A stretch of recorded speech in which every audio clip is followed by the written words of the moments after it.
I wasn't looking for flood maps when I found the Sahara rivers. I was researching something else entirely, a passing reference to radar imagery, a 2008 NASA survey of the Egyptian Western Desert. Routine remote sensing work, the kind of thing that gets a 2-paragraph mention in a science journal and then disappears into the archive. Except what the radar found wasn't routine. Beneath the sand, beneath the driest, most lifeless terrain on Earth, there were rivers. Not ancient rivers in the geological sense, not millions of years old. Rivers that flowed based on the sediment analysis within the span of human civilization. Vast braided river systems, channels wide enough to rival the Nile, all of it buried under the sand. And the official response, predictably, was measured. Interesting, significant for climate modelling. Further study needed. But here's the detail they skipped past. The Sahara river networks that satellite radar confirmed in 2008 had already appeared on maps. Maps drawn before 1700. Maps that cartographers have spent 2 centuries explaining away as speculation, error, or ignorance. Except they weren't wrong. They were accurate. And once I understood that, I couldn't stop pulling the thread. Because the Sahara wasn't the only place this happened. Not by a long way. Let me start with what we know. Officially, concretely, documented. In the 1600s and 1700s, European cartographers, the most technically sophisticated mapmakers in history at that point, were producing maps that showed a world dramatically more water-covered than the one we live in. Not in the distant past, not as historical curiosity, as current geography. Philippe Boitier, the French royal geographer appointed by Louis XV, published maps in the 1730s showing connected waterway systems across Central Asia. Vast inland seas linking what we now call the Caspian, the Aral, and further north into the Siberian lowlands all the way to the Arctic drainage. One continuous hydrological system. Jean-Baptiste Bourguignon d'Anville, considered the most rigorous cartographer of the 18th century, the man who introduced standards of evidence to map-making that didn't exist before him. His 1737 map of Asia shows the same thing. A massive connected body of water covering territories we now consider dry steppe and desert. These aren't fringe cartographers, these are the people 18th century science considered its most reliable authorities. And across North America, something similar. From roughly 1700 to 1780, dozens of European maps show a feature labelled the Mer de l'Ouest, the Sea of the West, a vast interior ocean occupying the western interior of North America. Not a lake, not a river system, an ocean. Appearing on French maps, Spanish maps, British maps, drawn by different cartographers working from different sources, all showing the same impossible body of water. The official explanation, speculation, cartographers inventing geography to fill blank space, a geographic myth copied from map to map until someone finally explored the region and corrected the error. That's the story. And for most of my life, I accepted it. But here's the problem with that explanation. D'Anville specifically, the cartographer who refused to draw anything he hadn't verified, left entire regions of his maps blank rather than speculate. He is celebrated precisely for his refusal to invent geography. So why does he show the inland sea? What source was he working from? And why, when I tried to find the answer to that question, did I find that no one has seriously investigated it? Let me tell you about Doggerland, because this is where the story stops being theoretical. Between Britain and continental Europe, under the North Sea, there is a drowned landscape. Valleys, rivers, hills, plains. Archaeologists have pulled stone tools from the seabed, animal bones, human artifacts, evidence of settlements. This isn't disputed, it isn't fringe. Doggerland is accepted science, a landmass the size of the United Kingdom that was above water within human memory and is now beneath the North Sea. It flooded, people were living on it, then it was gone. The scientific estimate for when this happened, somewhere between 8 and 6,000 years ago. But here's what doesn't get discussed in the mainstream account. Doggerland isn't an isolated phenomenon. The same pattern, land that should be above water, confirmed to have been above water, now submerged, appears in the Persian Gulf off the coast of India at Dwarka, in the Java Sea, in the Black Sea Basin, off the coast of Japan at Yonaguni. Every continent, every ocean. The geological consensus is that global sea levels have risen dramatically since the last glacial maximum, roughly 120 meters over the past 15,000 years. Not gradually, not uniformly, in pulses, in events, in what the geological record calls meltwater pulses, sudden catastrophic releases of glacial water that raised global sea levels by meters in a matter of years. This is not alternative history, this is published geology. So the question isn't whether the world was more water covered in the recent human past. It was. Demonstrably, measurably. The question is, what did people who were alive during those transitions actually record? And what happened to those records? If you're watching this and you've heard me talk about Tartaria before, what I'm about to show you is going to land differently. If this is your first time here, leave a comment below telling me how you found this video, because the connection I'm about to make is the reason these maps were buried, and it goes deeper than most people are willing to follow. Tartaria, the name that appears on European maps from the medieval period through the early 1800s, covers, roughly, the vast territory of Central and Northern Asia. It sits in exactly the same geography as the inland sea that Boache and Danville are mapping, not adjacent to it, on top of it. The inland sea of the Tartarian map sits in the heart of Tartarian territory, and both of them, Tartaria as a civilization and the inland sea as geography, vanish from the cartographic record at the same time, after 1780, before 1820, in the same decades, in the same systematic rewriting of the map.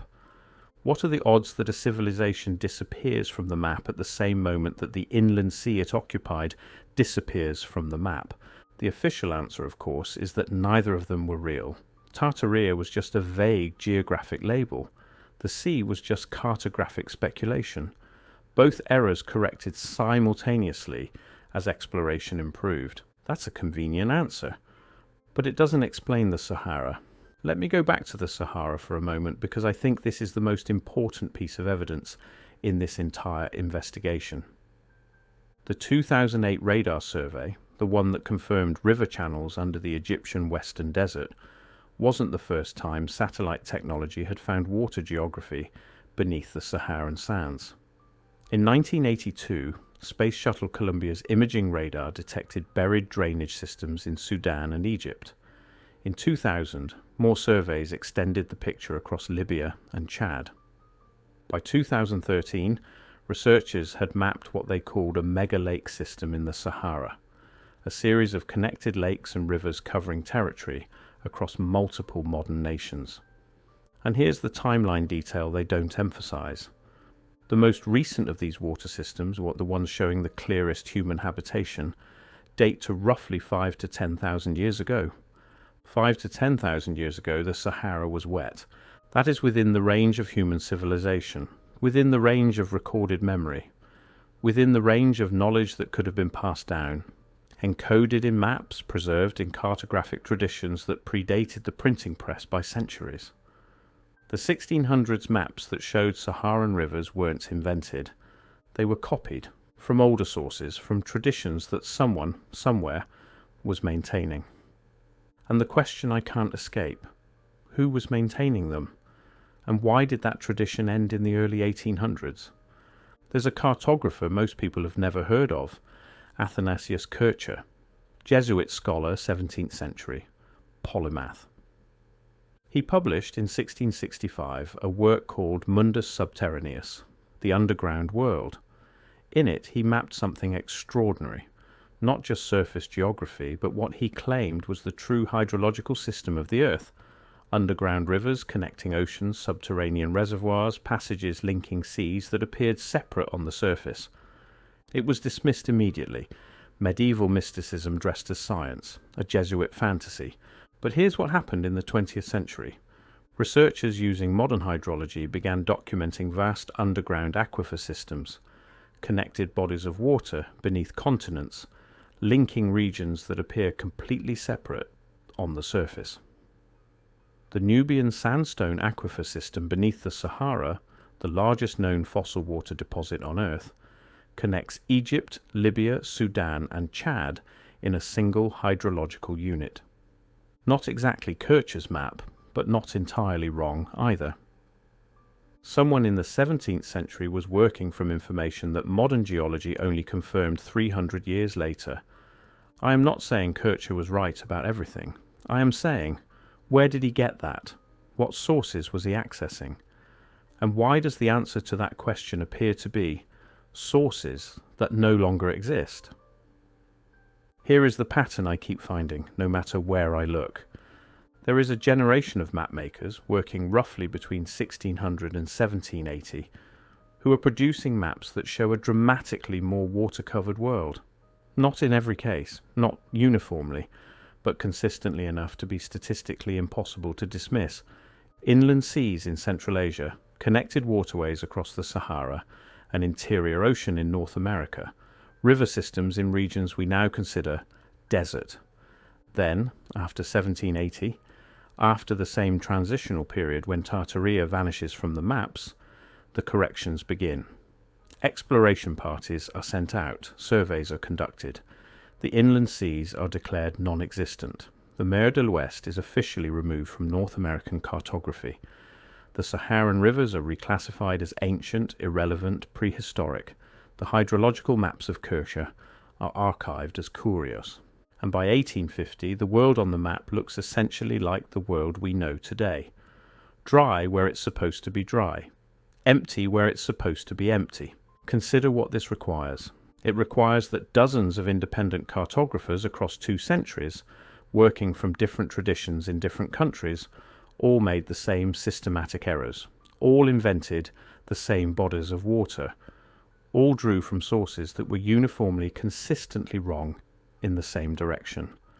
Not scattered errors, not random mistakes, coordinated wrongness, quote, the same phantom waterways appearing again and again across decades of supposedly independent work. Or they were working from accurate sources, sources that documented a world that had genuinely been more water covered, sources that were themselves copies of even older originals, a cartographic tradition so ancient that by the 1600s, even the mapmakers using it didn't fully understand what they were copying. They just knew the sources were authoritative. And then something changed. The sources became unavailable, or the people who held them were no longer there to hold them, and by 1800 the maps had to be redrawn from scratch, from observation, from exploration, from what you could actually see standing in the landscape, which by then was dry. I want to pause here and be precise about what I'm not saying. I'm not saying the inland seas were still full in 1700. I'm not saying Tartaria controlled some vast water empire. I'm not saying the Sahara was flooded while these maps were being drawn. What I'm saying is something quieter and, I think, more disturbing. What if the pre-1800 maps were accurate to an earlier world, a world that had only recently changed? What if the cartographic tradition those maps were drawn from was preserving knowledge of a geography that was real within human memory, encoded in sources that predated the civilizations we know? We know water levels rose dramatically after the last ice age. We know this happened in pulses, not gradually.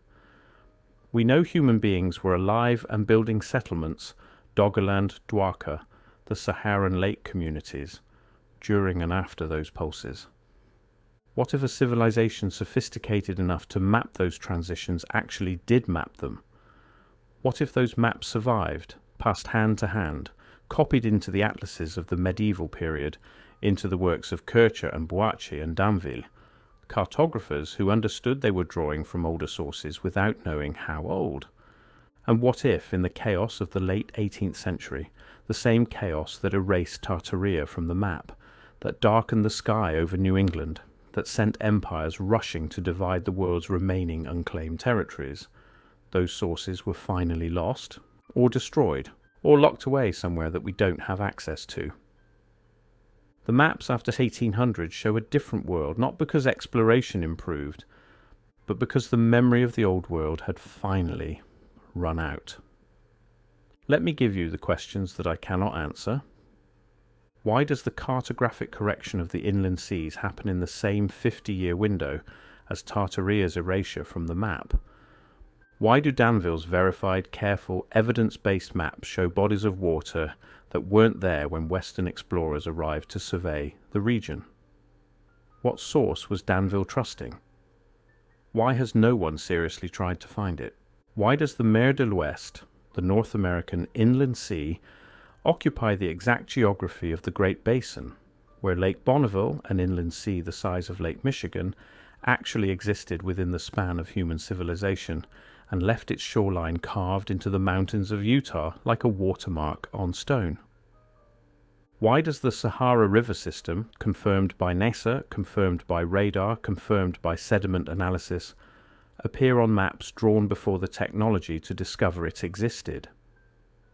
Why does the Nubian aquifer, the buried ocean beneath the world's largest desert, appear in rough outline in the work of a 17th century Jesuit who is universally described as making things up? Why do the cities we know were built after the Great Floods, the cities of the inheritance period, why do they so often sit on elevated ground, on ridgelines, on plateaus, exactly where you would build if you had watched the water rise and were choosing where to be safe? And why, this is the question that haunts me, why is there no serious academic program investigating the overlap between pre-1800 cartographic anomalies and confirmed geological water history? Not one. Not anywhere. In a world with satellite radar, ground-penetrating sonar and sediment dating technology that can tell you what the Sahara looked like 6,000 years ago, no one is comparing those results to the maps that showed it before we had any of that technology. No one officially. That silence is a shape. I want to be honest with you about the limits of what I know.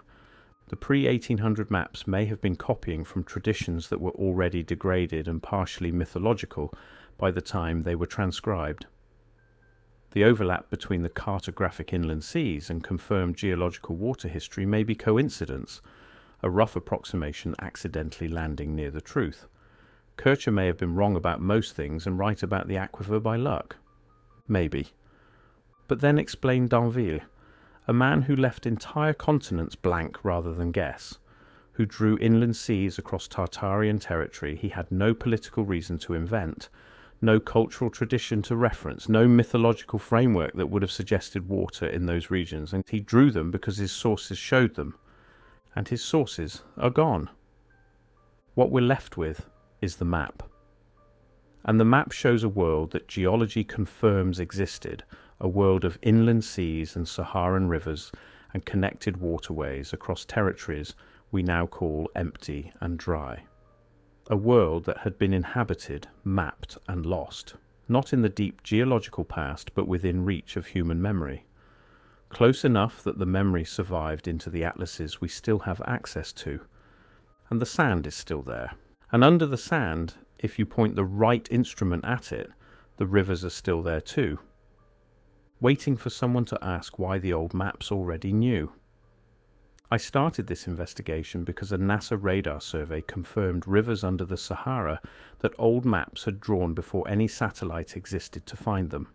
That's where it began. It didn't end there. The further I go into the pre-1800 cartographic record, the more I find the same shape. Knowledge of a wetter world, preserved in maps gradually confirmed by modern geology and systematically removed from the official record at exactly the moment Tartaria disappears. The flood maps they buried before 1800 weren't wrong. They were just inconvenient. They showed a world with more water, more connectivity, more territory than the one that replaced it. A world that had been inhabited, mapped and lost, not in the deep geological past but within reach of human memory. Close enough that the memory survived into the atlases we still have access to. And the sand is still there. And under the sand, if you point the right instrument at it, the rivers are still there too, waiting for someone to ask why the old maps already knew. If you've seen it, the shorelines carved into the wrong mountains, the city built on a ridge where no city needs to be on a ridge, the old map in the archive that shows water where there is only desert now, leave it in the comments, because I think the evidence is everywhere. We just stopped looking. The next video goes into what those cities on the ridgelines were actually built for, and why the architecture doesn't make sense until you put the water back. I'll see you there.